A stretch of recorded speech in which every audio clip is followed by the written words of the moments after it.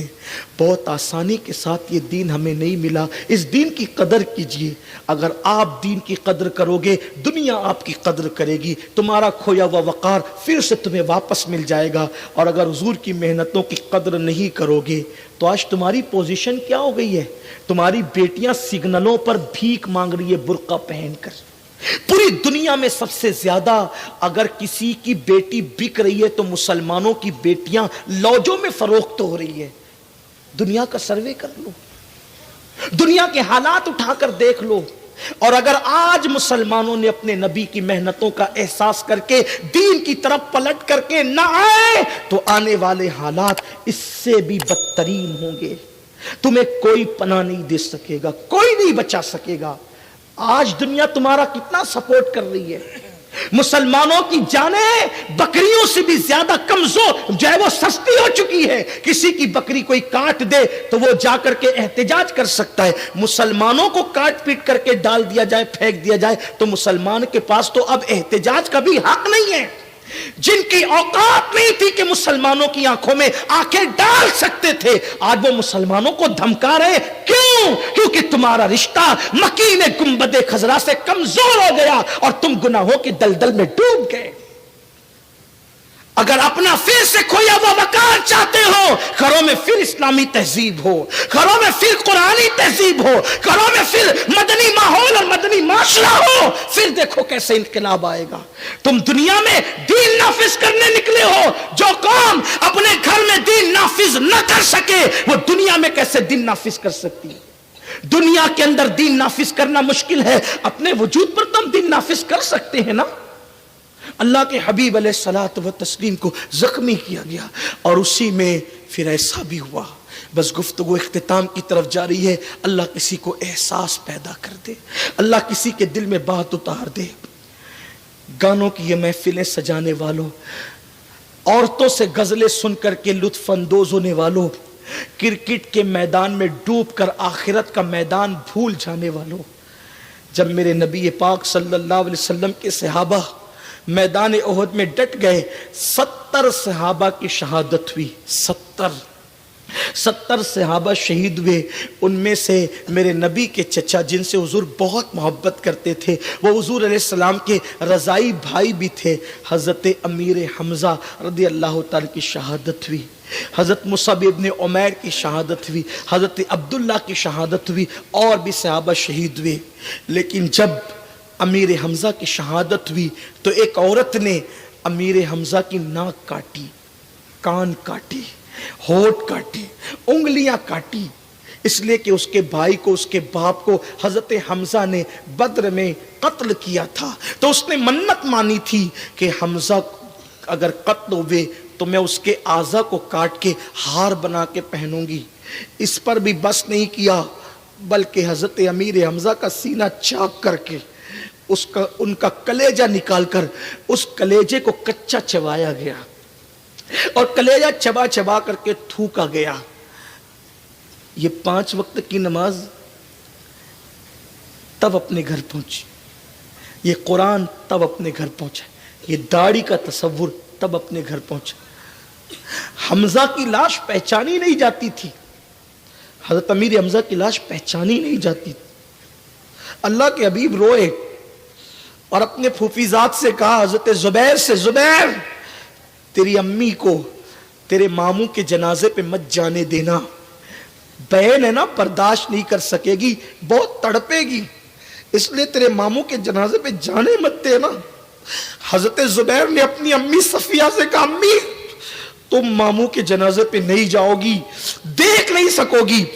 حضرت صفیہ نے کہا تھا, زبیر ہٹ, اگر وہ عبد المطلب کا بیٹا ہے تو میں بھی عبد المطلب کی بیٹی ہوں. اتنا ظرف تو رکھتی ہوں کہ دین کی راہ میں قربان ہونے والے بھائی کو خراج پیش کر سکوں. اور جنازے پر گئی اور روتے ہوئے کہا حمزہ تو نے آخری نبی کے چچا ہونے کا حق ادا کر دیا, اللہ تجھے جزائے خیر عطا کرے. جگہ جگہ سے حمزہ کا لاشا کٹا ہوا تھا. ایک ایک دن میں 3 مرتبہ ڈریس تبدیل کرتے ہو نا. یہ دین کتنی محنتوں سے پہنچا ہے کہ صحابہ کی شہادت کے بعد ان کو کفن بھی نصیب نہیں ہوا ہے, ان کو کفن بھی میسر نہیں ہوا ہے, تب دین ہمارے گھر تک پہنچا ہے. اس دین کو جو غلبہ ملا ہے, اس اتنی محنتیں ہیں رسول پاک اور ان کے صحابہ کی, ان کی اہل بیت کی, ان کے گھر والوں کی. جب حضرت حمزہ کا لاشا کٹا ہوا پڑا ہوا تھا, حضرت صفیہ زبیر کے پاس آئی, حضرت زبیر ابن عوام کے پاس لگی, میرے بیٹے زبیر مجھے پتا ہے اس وقت کہ جو شہید ہوئے ہیں نا ان کی تعداد 70 ہے, اور اس وقت ہمارے نبی کے پاس ان شہیدوں کو کفن دینے کے لیے کپڑا بھی نہیں ہے. میرے پاس 2 دوپٹے, سوتی دوپٹے, کاٹن کے 2 دوپٹے ہیں, میں نے اس کو سنبھال کے رکھا تھا کسی موقع کے لیے. وہ دونوں دوپٹے لے کر کے آؤ تاکہ میں تمہارے ماموں کے لیے, اپنے بھائی کے لیے کفن کا انتظام کر سکوں. آج ایک لاوارث میت بھی ملتی ہے نا کسی مسلمان کی, تو اس کو کم سے کم 3 کپڑے تو دیے جاتے ہیں کفن کے لیے.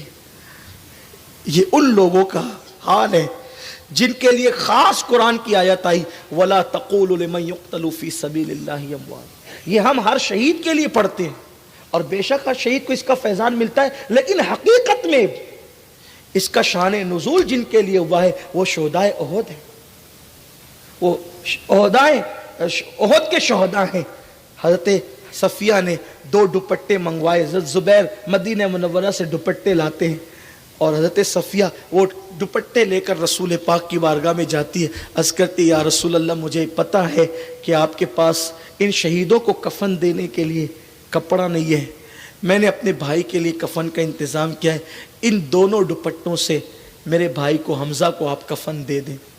سرکار نے وہ دوپٹے ہاتھ میں لیے, اور ہاتھ میں لے کر کے میرے سرکار نے اپنی پھوپھی کی طرف دیکھا اور فرمایا پھوپھی حمزہ کی بہن میدان میں ہے تو اس نے اپنے بھائی کے لیے کفن کا انتظام کر لیا ہے. میرا ایک صحابی اور بھی ہے جس کا نام مصعب ابن عمیر ہے. مکے میں اس سے زیادہ قیمتی کپڑا کوئی نہیں پہنتا تھا, مکے میں اس سے زیادہ قیمتی خوشبو کوئی نہیں لگاتا تھا, صرف میری محبت میں اس نے سب کچھ قربان کر دیا. ان کی ماں بڑی مالدار تھی حضرت مصعب ابن عمیر کی. جب یہ مسلمان ہوئے تو ان کی ماں نے کہا محمد کو چھوڑ دے. مصعب نے کہا تجھے چھوڑ سکتا ہوں, نبی پاک کو نہیں چھوڑ سکتا.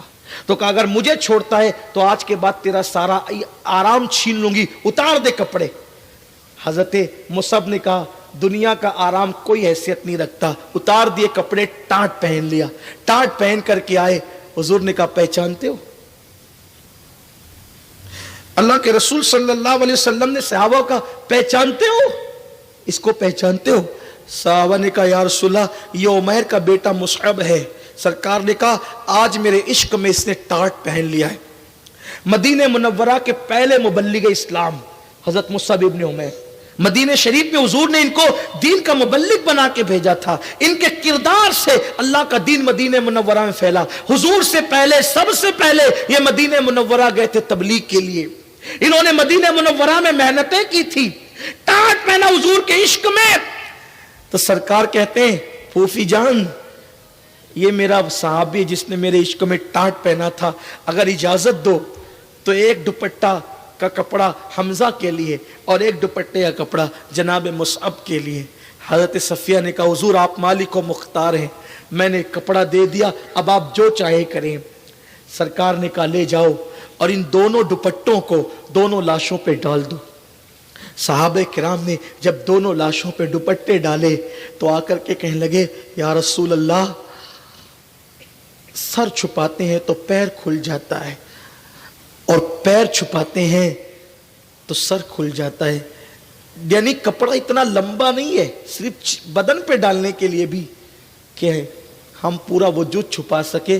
سر چھپاتے ہیں تو پیر, اور پیر چھپاتے ہیں تو سر, کیا کرے. اللہ کے حبیب نے فرمایا سر چھپا دو اور پیر پر گھاس ڈال دو.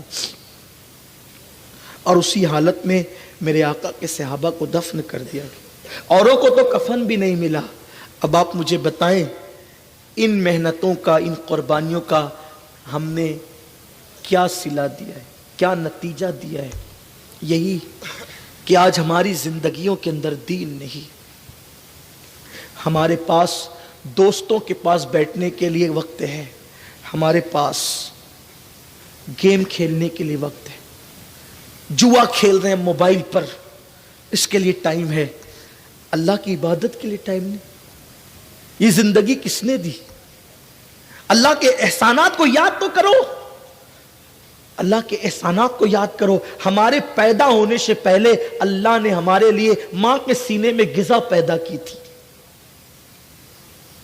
وہ خدا جس نے ہمیں چلنے کی طاقت دی, وہ خدا جس نے ہمیں بولنے کی طاقت دی, وہ خدا جس نے ہمیں دیکھنے سننے کی طاقت دی, ہاں جس نے ہمیں خوبصورت بیوی دی, خوبصورت بچے دیے, جس نے روزی دی, کاروبار دیا, سب کچھ تو اس نے عطا کیا.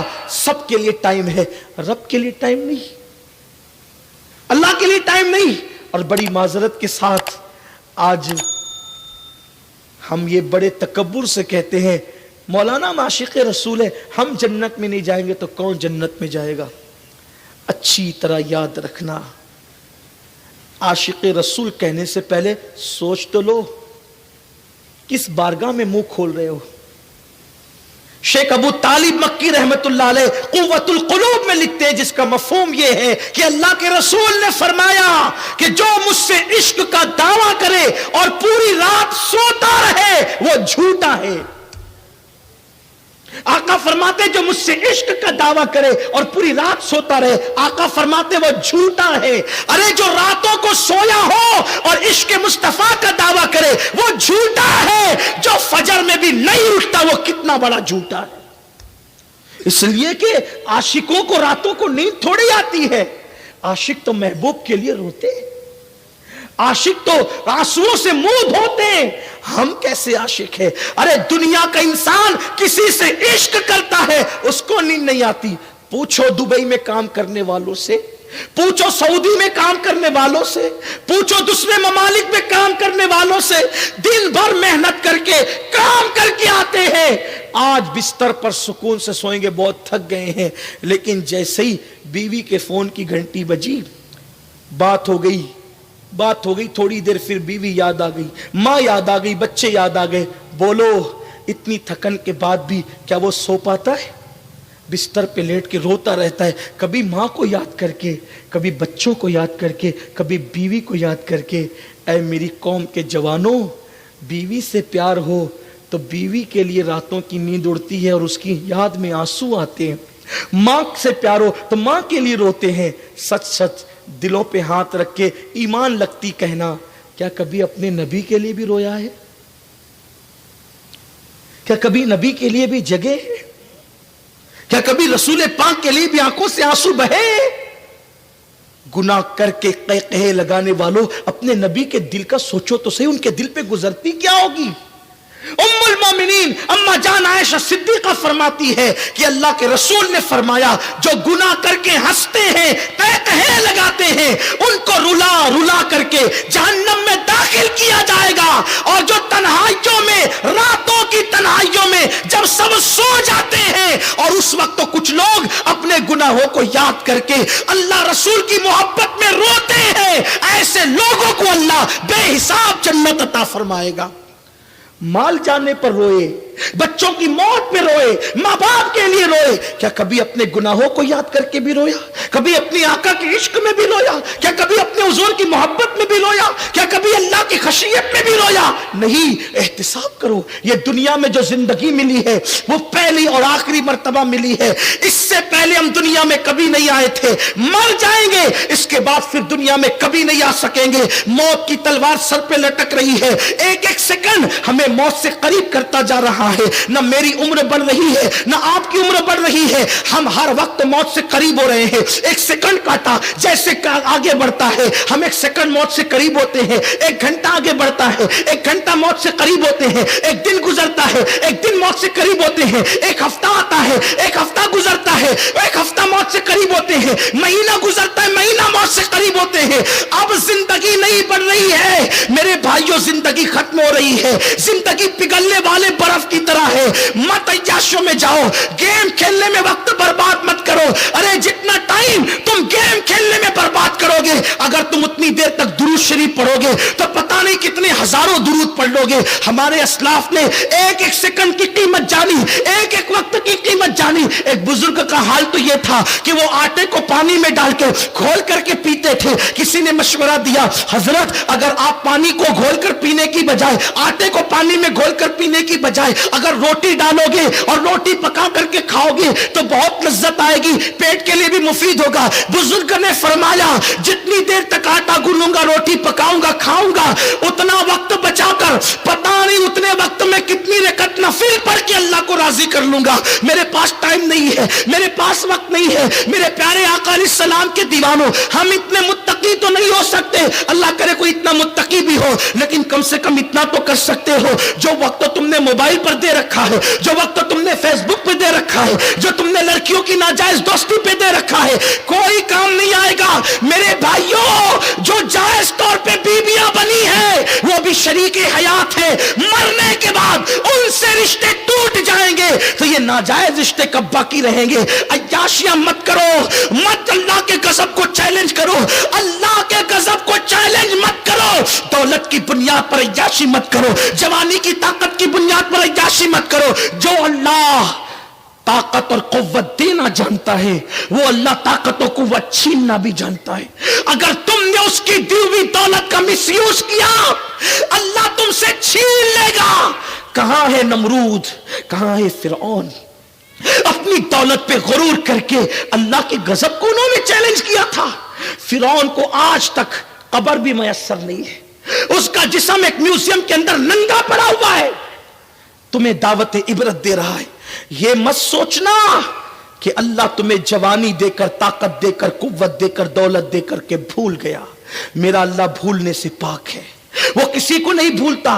اندھیری رات میں بادل بھی ہو اور تاریکی بھی ہو, ایک جنگل میں کالے پتھر پہ چونٹی چلتی ہے, میرا اللہ اس چونٹی کی آواز کو سنتا بھی ہے اور اس کے چلنے کو دیکھتا بھی ہے.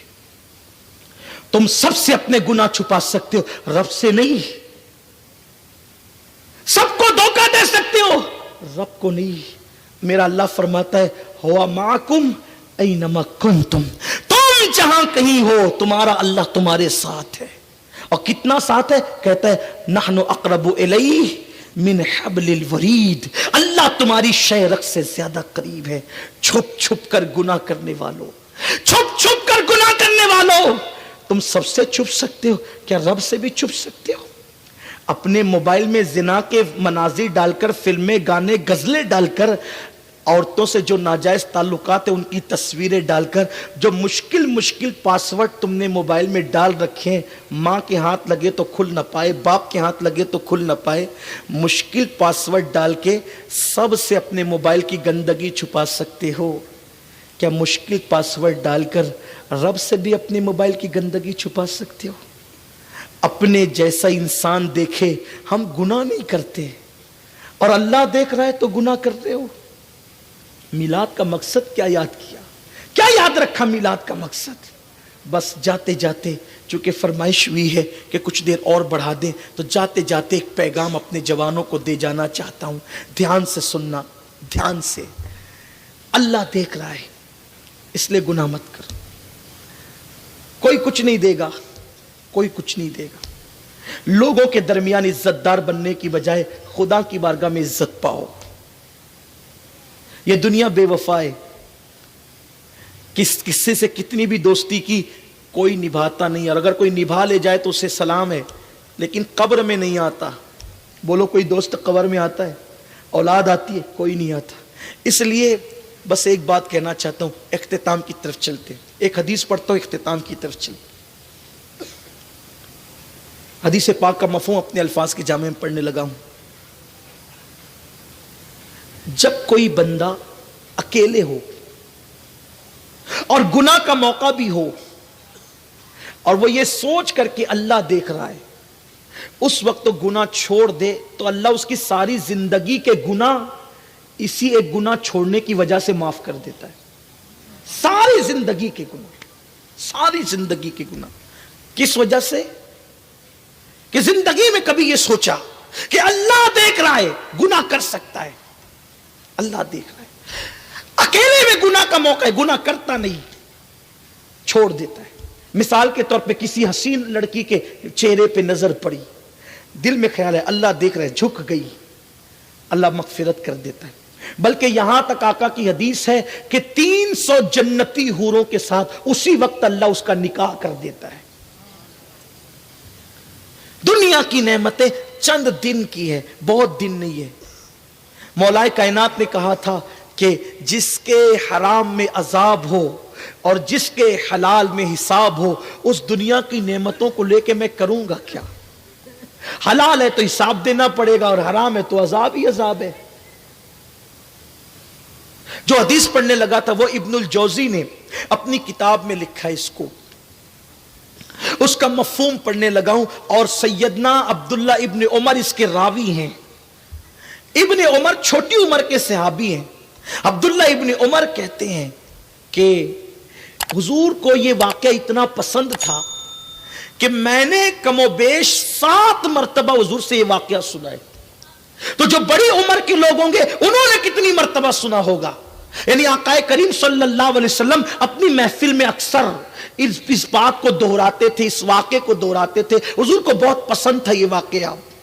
ابن عمر کہتے ہیں کم سے کم 7 مرتبہ تو میں نے سنا ہے کم و بیش، چھوٹی عمر کے باوجود. وہ واقعہ کیا ہے؟ وہ واقعہ یوں اللہ کے حبیب کے فرمان کا مفہوم ہے کہ بنی اسرائیل کے اندر ایک شخص تھا، اس کا نام کفل تھا. اور کفل کی عادت یہ تھی کہ کفل بڑا گنہگار، بڑا عیار و مکار، بڑا پاپی تھا. اس کا حال یہ تھا کفل کا، اللہ اکبر، کہ کفل کی رات کبھی ایسی نہیں گزرتی تھی کہ اس کے بستر پر کوئی نئی لڑکی نہ ہو. یعنی ہر رات اس کے لیے وہ زنا کے لیے نئی نئی لڑکیوں سے رابطہ کرتا، اپنی دولت کا مس یوز کرتا، اپنی دولت کا غلط استعمال کرتا. ہاں یہی حال تھا کفل کا کہ کفل جو ہے روزانہ شام سے پہلے اپنے لیے کوئی نیا شکار ڈھونڈنے کے لیے نکلتا اور اللہ نے جو دولت دی ہے اس دولت کا غلط استعمال کرتے ہوئے اس لڑکی کی آبرو کو وہ خرید لیتا اور اس کے ساتھ وہ بدفعلی کیا کرتا تھا. ایک دن کفل اپنے نئے شکار کے لیے جیسے اپنے گھر سے نکلا، اس کی نظر ایک خوبصورت لڑکی پر پڑی، ایک حسین و جمیل لڑکی پر پڑی. کفل نے جیسے ہی خوبصورت لڑکی کو آتے دیکھا، لیکن اس کی حیرت کی انتہا نہ رہی کہ لڑکی جب آ رہی تھی تو وہ ضرورت مند تھی اور وہ لڑکی اپنے محلے کے لوگوں سے قرضہ مانگ رہی تھی. مجھے چند سکے دے دو، مجھے پیسوں کی ضرورت ہے، مجھے چند سکے دے دو، مجھے پیسوں کی ضرورت ہے. لیکن کسی نے بھی اس کو قرضہ نہیں دیا، حالانکہ وہ بھیک نہیں بلکہ قرضہ مانگ رہی تھی. اللہ اکبر، حالات کی ماری وہ خوبصورت لڑکی جب لوگوں سے قرضے کا مطالبہ کرنے لگی لیکن کسی نے بھی اس کو قرضہ نہیں دیا. تو کفل نے سوچا موقع اچھا ہے، انسان احسان کا بندہ ہوتا ہے. تو کفل نے کیا کیا، جیسے لڑکی قریب آئی اس کو چند درہموں کی ضرورت تھی، کفل نے سینکڑوں درہم اس کی جھولی میں ڈال دیے. کہتے ہیں کہ انسان احسان کا بندہ ہوتا ہے. جیسے ہی اس لڑکی نے تشکر کے انداز میں اس کو کفل کو دیکھا، یعنی شکریہ کے لب و لہجے میں اس کو دیکھا، تو کفل نے مسکرا کر کے کہا او لڑکی، میں نے تجھے جو کچھ دیا ہے اس کے بدلے میں تجھ سے کچھ نہیں مانگتا، بس ایک چیز اتنی چاہتا ہوں کہ تھوڑی دیر کے لیے میرے گھر چل اور چل کر کے مجھ سے کچھ باتیں کر لے، پھر تو اپنے کام سے چلی جانا. آپ جانتے ہیں میری قوم کے جوانوں، انسان پر جو احسان کرتا ہے انسان اس کی بات کو نہیں کاٹتا. یہاں رک کر کے میں اپنی قوم کے جوانوں کو پیغام دینا چاہتا ہوں. اس وقت چند سالوں سے یوٹیوب پر تقریریں آ رہی ہے، میڈیا پر یہ باتیں آ رہی ہے، چینلوں پر یہ چیخا جا رہا ہے، اخبار میں یہ لکھا جا رہا ہے کہ مسلمانوں کی بیٹیاں غیروں کے ساتھ بھاگ رہی ہے، اس کے ساتھ بھاگ رہی ہے، اس کے ساتھ بھاگ رہی ہے. سب درد بھری باتیں کرتے ہیں. اس کا حل کیا ہے؟ حل کیا ہے؟ درد بھری باتیں کرنا، کانفرنسیں کرنا مسائل کا حل ہے؟ اگر بیٹیاں مسلمانوں کی غیروں کے ساتھ بھاگ رہی ہے تو میں کہتا ہوں اس میں سب سے بڑے ذمہ دار خود مسلمان ہے. کیوں؟ اس لیے کہ تم نے بیٹیوں کی شادیوں کو اتنا مہنگا کر دیا ہے کہ 30 35 سال بیٹیوں کی عمر ہو جاتی ہے, ان کی شادی کے انتظامات نہیں ہونے پاتے. اور پھر کیا ہوگا؟ ایک غریب باپ کو وہ کب تک محنت کرتے شادی کی تیاری کرتے دیکھے گی. میں اس کی تائید نہیں کر رہا ہوں, بھاگنے والی بیٹیوں کی میں تائید نہیں کر رہا ہوں, لیکن آپ سے پوچھتا ہوں زاہدان خشک سے, ان خشک زاہدوں سے سوال کرتا ہوں, مجھے بتاؤ تم نے اپنے معاشرے کو تو اتنا ظالم بنا دیا ہے, اب تمہارے یہاں شادیاں نہیں ہوتی بلکہ بیٹے اور بیٹیوں کا نیلام ہوتا ہے. حاجی صاحب بھی مانگ رہے ہیں کہ تیرے ہونے والے داماد کو یعنی میرے بیٹے کو یہ بائک دینی ہوگی, یہ کار دینی ہوگی, اتنے لاکھ دینے ہوں گے. بیٹے کو اس لیے پیدا کیا تھا کہ اس کے سسرال کی دہلیز میں تو بیچ دے گا. اسلام میں مانگنے کا تصور کیا ہے؟ شادیوں کے نام پہ یہ ہندوانہ رسومات, اس کو کون مٹائے گا, اس کو کون ختم کرے گا؟ اور جب باپ مزدوری کرتے کرتے, کھیتوں میں کام کرتے کرتے, مشقت کرتے کرتے ایک بیٹی کا جہیز جمع کرتا ہے, اس بیٹی کے دل پہ کیا گزرتی ہے؟ 30 35 سال کی بیٹیاں جو بستروں پہ سسکیاں لے رہی ہیں, میدان محشر میں ان کی ایک ایک سسکی کا جواب پوری قوم کو دینا ہوگا. پورے معاشرے کو دقیانوسیت کی آگ میں تم نے جھونک دیا. شادیاں مہنگی کر دی, جلسے مہنگے کر دیے, محفلیں مہنگے کر دیے, سب مہنگا کر دیا تم نے. اللہ کا شکر ہے, میں آپ کی انتظامیوں کو سلام کرتا ہوں کہ یہاں پھولار کا انتظام نہیں ہے. 50 پھولار ایک ایک مقرر کو ہم پہناتے ہیں. میں پوچھتا ہوں جس قوم کی بیٹیاں 35 سال کی عمر میں بستر پہ سسک رہی ہو شادی کے لیے, اس قوم کا خطیب 50 ہار پہنے گا, وہ اللہ کو جواب کیا دے گا؟ پہننے والے کو بھی جواب دینا ہوگا, پہنانے والے کو بھی. جس قوم کا نعت خواں 1 گھنٹہ نعت خوانی کا 50,000 مانگتا ہو اور ہم اس کو دے دیتے ہیں. خطیب راتیں طے کر رہے ہیں اور ہم دے دیتے ہیں. راتیں تو نچنیوں کی طے ہوتی ہے, خطبہ کی تو طے نہیں ہوتی, عاشقان رسول کی طے نہیں ہوتی. راتیں تو نچنیوں کی طے ہوتی ہے, نعت گو شاعروں کی طے نہیں ہوتی.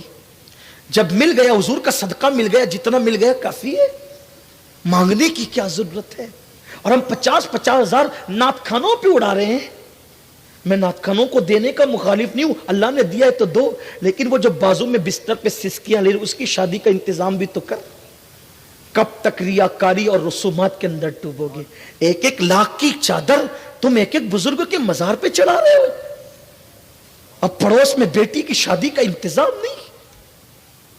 تم کہتے ہو بیٹیاں بھاگ رہی ہے, ذمہ دار تم ہو, تم ذمہ دار ہو, اور تمہیں پوچھا جائے گا میدان محشر میں. اور یہ بات بھی میں کہتا ہوں الحمدللہ مسلم بیٹیوں کی عظمت کو سلام. اگر ہندوستان میں 50 کروڑ مسلمان آبادی ہے تو کم سے کم 12 کروڑ عورتیں ہیں. اگر 12 کروڑ میں 12 بچیاں بھی بھاگی ہیں تو ان پر اتنا بد بھونکو 1% بھی نہیں بنتا. اگر تم یہ کہو گے بھاگ رہی ہے, مستقبل میں جب تاریخ لکھی جائے گی تو بیٹیوں کی آبرو پر سوالیہ نشان کھڑا کیا جائے گا.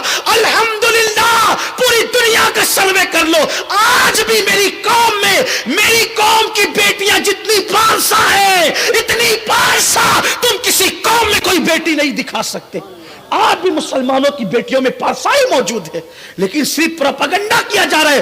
وہ بیٹیاں بھاگ رہی جن کو دین کی معلومات نہیں, جن کو کلمے کی معلومات نہیں, جن کو اسلام کی معلومات نہیں. خدا کی قسم جس کو فاطمۃ الزہرا کا صبر یاد ہے وہ بیٹی زیور کی چمک پر کبھی آبرو کا سودا نہیں کر سکتی.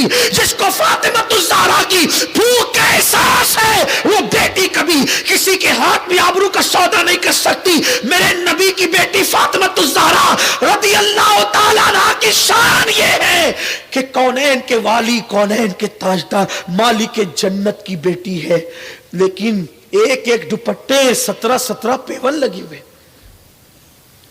فاطمۃ الزہرا نے 17 پیون والا دوپٹہ پہنا ہے. میرے نبی چاہتے تو قیمتی سے قیمتی پہنا سکتے تھے, لیکن شاید 17 پیون والا دوپٹہ بیٹی کو اس لیے پہنایا تاکہ ہر بیٹی کی غربت پر میرے نبی تقوی اور سنت کا پردہ ڈال دیں۔ اگر میرے نبی قیمتی چادر بیٹی کو دیتے تو غریب کی بیٹی کا پیون والا دوپٹہ دیکھ کر لوگ مذاق اڑاتے، لیکن نبی نے پیون والا دوپٹہ بیٹی کو اس لیے پہنا دیا۔ اگر کوئی غریب کی بیٹی غربت کی وجہ سے پہنے گی پیون والا تو لوگ کہیں گے مذاق مت اڑانا، یہ نبی کی بیٹی کی سنت ہے، یہ نبی کی شہزادی کی سنت ہے۔ ہم نے سب مہنگا کر دیا۔ ہمارے ماہرہ کے شہزادوں نے، مشائخ نے اعلان کیا جلسوں کو سستا کرو، مدرسوں کو مضبوط کرو۔ مدارس ہماری جان ہے، جب تک مدارس آباد ہے اللہ کا دین آباد ہے۔ العلم حیات الاسلام و عماد الدین، دین مضبوط کر، فضول خرچی سے بچو۔ ایک بات یہ بھی کہوں آپ کو، ایک ایک جوان میرا انٹرنیٹ پر جتنا ریچارج کرتا ہے نا ہفتے میں یا مہینے میں، اس سے غریب فیملی کا گھر چل سکتا ہے، ایک غریب فیملی کا گھر چل سکتا ہے۔ جتنا تم گٹکا کھا کر کے تھوکتے ہو نا، اس میں غریب فیملی کا گھر چل سکتا ہے۔ جو تم سگریٹ کو آگ لگا کر کے دھواں اڑاتے ہو نا، اس سے ایک فیملی کا گھر چل سکتا ہے۔ کون کہتا ہے مسلمانوں کے پاس دولت نہیں؟ دولت ہے، مسلمانوں کے پاس دولت ہے، جہاں استعمال ہونا چاہیے وہاں نہیں ہے، جہاں خرچ ہونا چاہیے وہاں نہیں ہے۔ حساب کا دن بہت قریب ہے۔ یہاں کتنا بھی الٹ پھیر کر لو، کتنی بھی چیٹنگ بازی کر لو، اللہ کی عدالت میں ایک دن کھڑے ہونا ہے۔ وہاں کچھ نہیں دیکھا جائے گا۔ وہاں تو جبریل کی کیفیت قرآن یوں بیان کرتا ہے، یوم یقوم الروح والملائکہ صفا لا یتکلمون الا من اذن۔ جہاں جبریل تھر تھر کانپیں گے اسے میدان محشر کہتے ہیں۔ جہاں میرے نبی کے سوا اور نبی بولنے کی، اللہ اکبر، رب کی بارگاہ میں چاہے وہ حیا کریں گے، بولنے سے حیا کریں گے، ڈریں گے اللہ سے، وہ قیامت کا دن۔ قیامت کا دن وہ جس کے بارے میں قرآن کہتا ہے وَتُكَلِّمُنَا أَيْدِيهِمْ وَتَشْهَدُ أَرْجُلُهُمْ بِمَا كَانُوا يَكْسِبُونَ۔ تمہارے منہ پہ مہر لگا دی جائے گی۔ کس بلا کی میں سے ہے سرشار ہم، دن ڈھلا ہوتے نہیں ہوشیار ہم۔ کیا ہوگا؟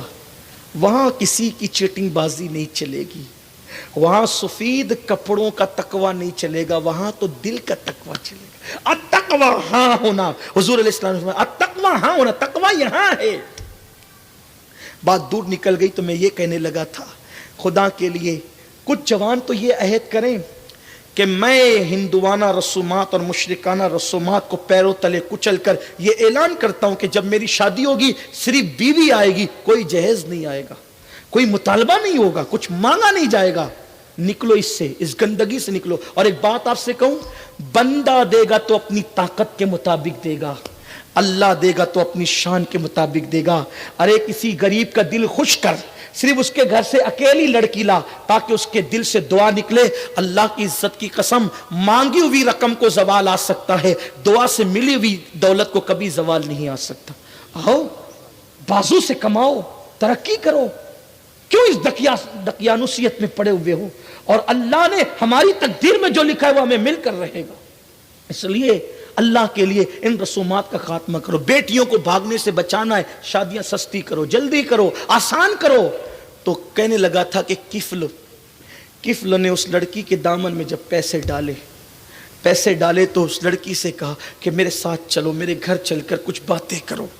وہ لڑکی بہت احسان تلے دب چکی تھی، اس نے کہا ٹھیک ہے۔ جیسے کفل اپنے گھر کے اندر گیا، گھر کے اندر داخل ہوا، اس نے ساری کھڑکیاں بند کر دی، دروازے بند کر دیے، سب بند کر دیا اس نے۔ اور اس کے بعد اس لڑکی کے ساتھ بیٹھ گیا اور بیٹھ کر کے اس کی طرف کھسکنے لگا اور کھسک کر کے باتیں کرنے لگا۔ جیسے اس نے اس لڑکی پہ کی آبرو پہ ہاتھ ڈالنا چاہا، لڑکی اٹھ کر کھڑی ہو گئی۔ کچھ کہہ تو سکتی نہیں تھی کیونکہ پیسوں کے ہاں تو مجبور تھی، احسان کے ہاں تو مجبور تھی۔ لڑکی کھڑی ہو گئی اور کپ کپی تاری ہو گئی، تھر تھر کانپنے لگا اس کا جسم۔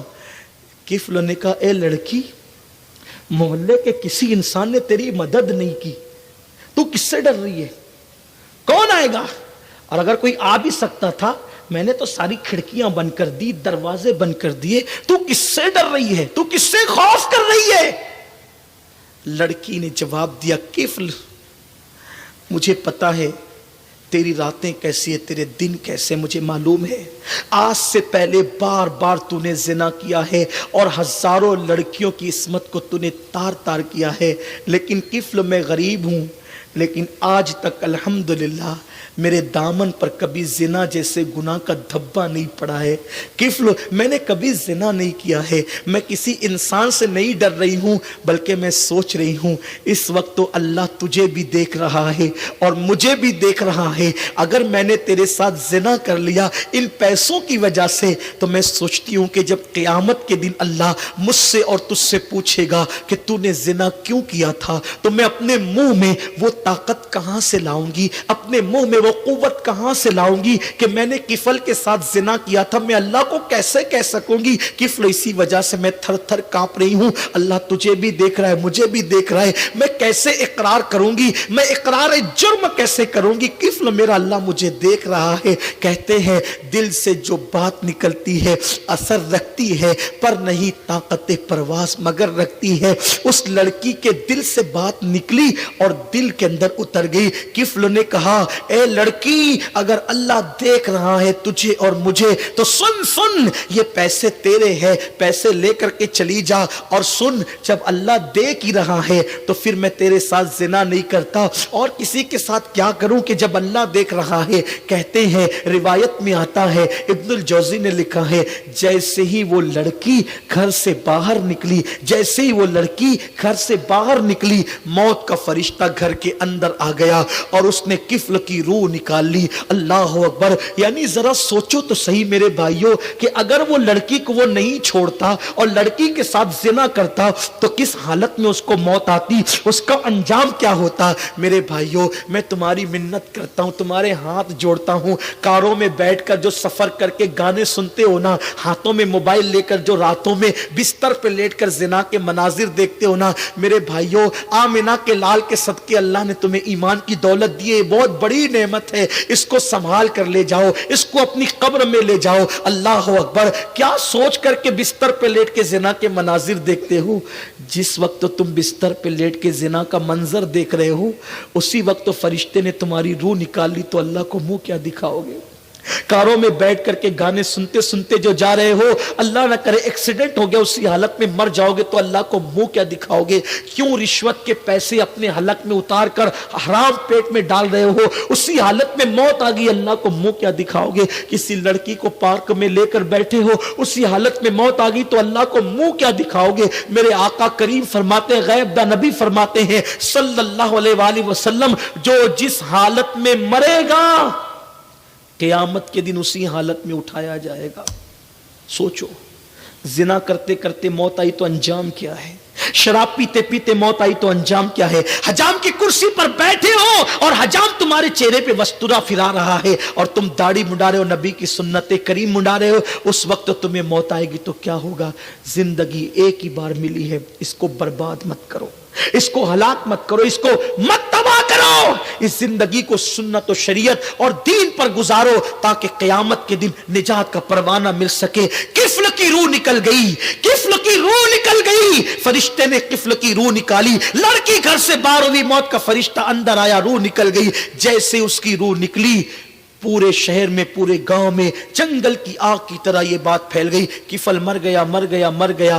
زاہدان خشک آپس میں باتیں کرنے لگے، جو اپنے سے بہتر کسی کو سمجھتے ہی نہیں ہے وہ آپس میں باتیں کرنے لگے.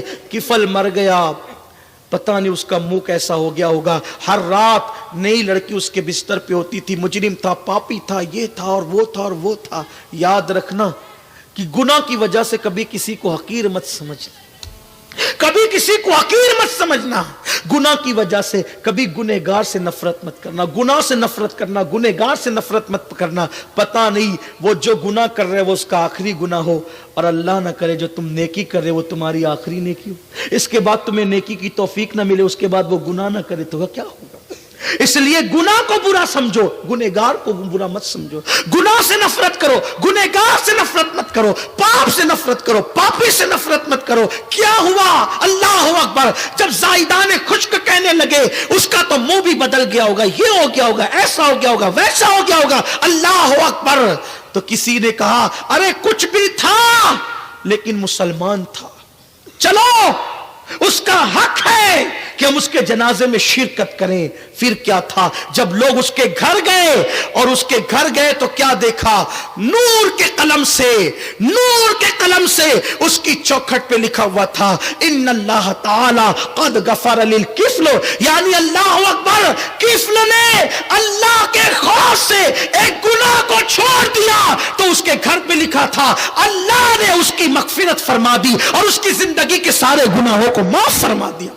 صرف ایک گناہ چھوڑا تھا کہ اللہ دیکھ رہا ہے، سارے گناہ اس کے معاف ہو گئے. زندگی میں نفس ورگلائے گا، زندگی میں نفس گناہ کی طرف لے جائے گا، اتنا سوچ لینا اللہ دیکھ رہا ہے. اور یہی میلاد کا پیغام ہے. حضور دین کے غلبے کے لیے آئے تھے. آؤ اپنے وجود پہ دین غالب کریں، اپنے گھروں پہ دین غالب کریں، اپنے محلوں میں دین نافذ کریں. انشاءاللہ تعالی دنیا بھی سنورے گی، آخرت بھی سنورے گی. حضور سے عشق کرو، گانے مت گاؤ، درود پڑھو، گانے مت گاؤ، تلاوت کرو، کانوں میں ایئر فون لگا کر کے غزلیں مت سنو، نعتیں سنو. انشاءاللہ دنیا بھی سنورے گی، آخرت بھی سنورے گی. آج سے پہلے کوئی گناہ کیا ہے اللہ کی بارگاہ میں سچی توبہ کر لو، سچی توبہ کر لو. اللہ توبہ کرنے والوں کو پسند کرتا ہے، توبہ کرنے والوں کو محبوب بنا لیتا ہے. آؤ ہم نے اپنے رب کی بارگاہ میں توبہ کریں. جو توبہ کر لیتا ہے گناہ سے وہ ایسا ہے جیسے اس نے گناہ کیا ہی نہیں. رب کی بارگاہ میں سچی توبہ کریں. اللہ مجھے آپ سب کو معاف کرے. استغفر اللہ ربی من کل ذنب واتوب الیہ. گفتگو کے درمیان اگر کوئی خطا لغزش ہوئی ہو اللہ معاف فرمائے. لا الہ الا اللہ محمد الرسول اللہ.